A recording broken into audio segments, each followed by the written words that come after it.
Maya Deren, born in 1917 as Eleonora Derenkowski, became one of the most influential avant-garde and experimental film artists of her time. She had a fascination with film's ability to capture space and movement. While she was born in Ukraine, her family had to flee to New York in the face of growing anti-Semitic tensions in the USSR. While in the United States, Deren studied journalism and political science and eventually got a degree in literature and later a master's in English literature. Many of her first works were writing. She wrote for radios and newspapers to support herself, but she also wrote poetry and practiced photography. Deren eventually met and became the assistant to and the publicist for Katherine Dunham, a dance choreographer and anthropologist focused in Caribbean culture and dance. From there, Deren became fascinated with Haitian religion and dance and spent a lot of time in Haiti studying voodoo and its relation to history, dance, ritual, and spiritualism. Around 1942, Deren began to screen and distribute her own films throughout the US, Canada, and Cuba. She also gave a lot of lectures on avant-garde film theory and on film as an art form. While studying and exploring film, she became frustrated with the monopoly Hollywood had over artists and sought out ways to make affordable film and not let money create the image. She is credited with saying that she could produce a film for the cost that Hollywood spends on a tube of lipstick. Deren had a high focus on what cinema and film could be. She was interested in how poetry and film would form. She described poetry as having a nonlinear fabric that allows the reader to absorb themselves in the depth of the piece, while a basic narrative is based on the physical alignment of actions. She called these qualities vertical investigation and horizontal attack. Vertical investigation is based in psychological development of thought and knowledge and presence, while horizontal attack is based in cause and effect and conclusion.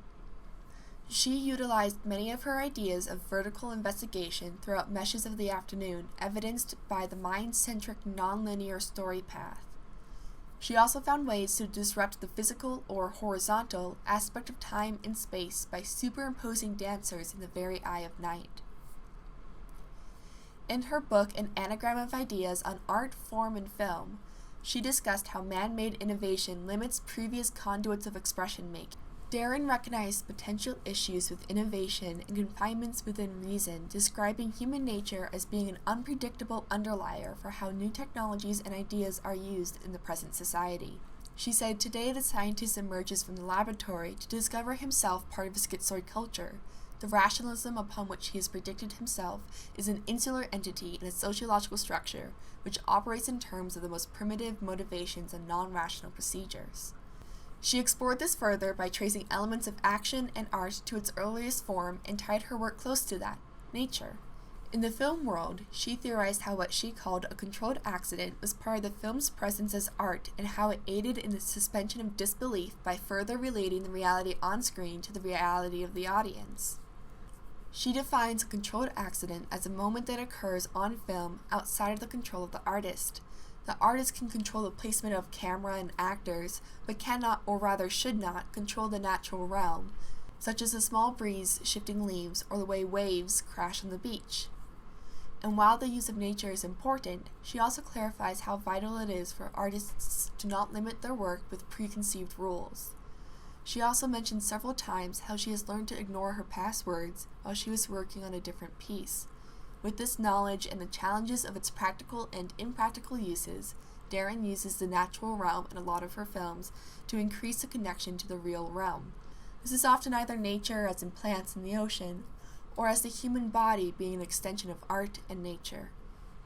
Deren often argued that her films were not surreal, but instead magic.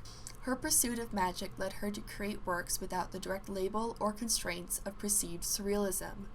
She explored the ideas of ritual, dance, and reality throughout her books and poems alongside her films. Her mastery of choreography for the camera was the start of something that was still not fully developed: screen dance. Previously, performative dance was shown in theaters and on the stage with a fixed audience. Film revolutionized how dance could be captured for the audience, as the camera could be anywhere at any time.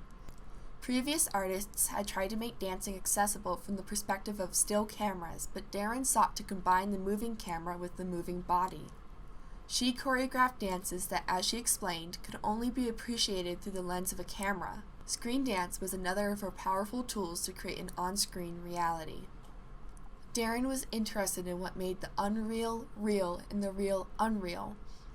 Her efforts to understand the underlying information that led to a moment of fiction becoming a moment of reality resulted in her clever manipulation of the audience.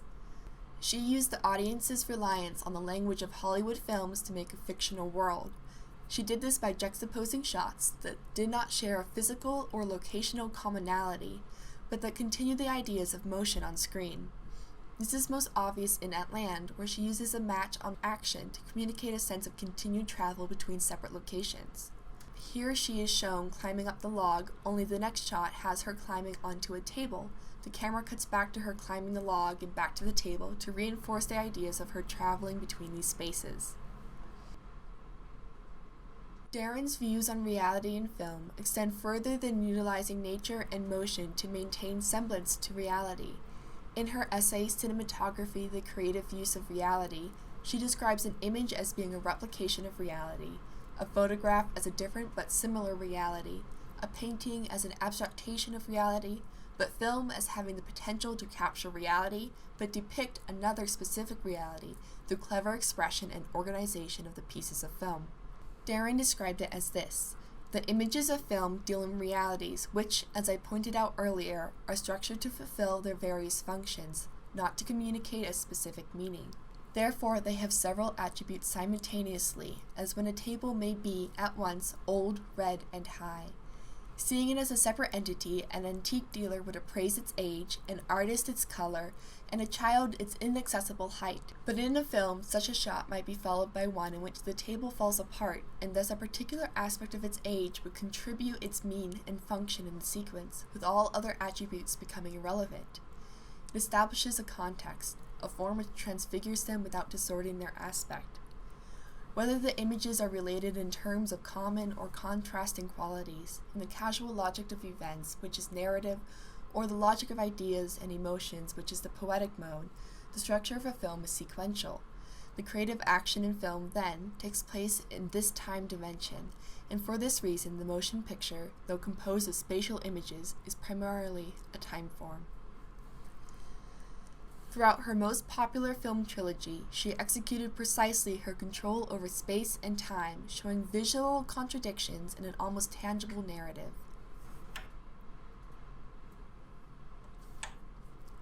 Many journals and articles cite Maya Deren as being relatively forgotten, but by watching movies made today, it is evident that her work and efforts have not gone unnoticed. There is still much to learn from her, but her presence in the film world changed it forever.